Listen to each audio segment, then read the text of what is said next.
Oh boy, do I love this. The boys of fall back in action. We're talking about the high school football season kicking into high gear this week. That's right. Wayne State is playing host to 7 games over the next 3 days, and that's where we find our Brad Galli tonight, hanging with the cheerleaders, of course. Brad?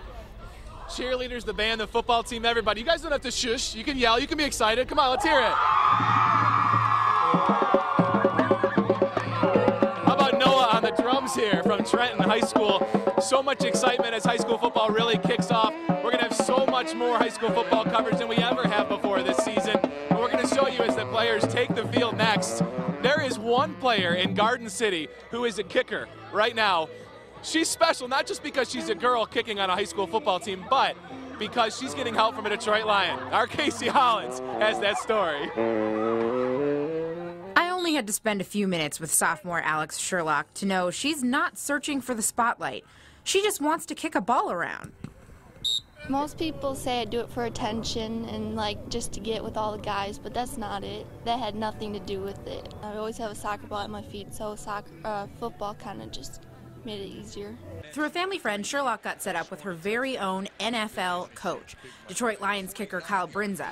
He says she's the real deal. Just actually a couple weeks ago, she made a 45-yarder with the team, so I was pretty proud to hear that. Her coach, Scott Murray, says when the pads are on, the ponytail hanging out of her helmet goes pretty well unnoticed. We don't even think of her as a girl, honestly. She's just a competitor. She's a great kid, great competitor, great person.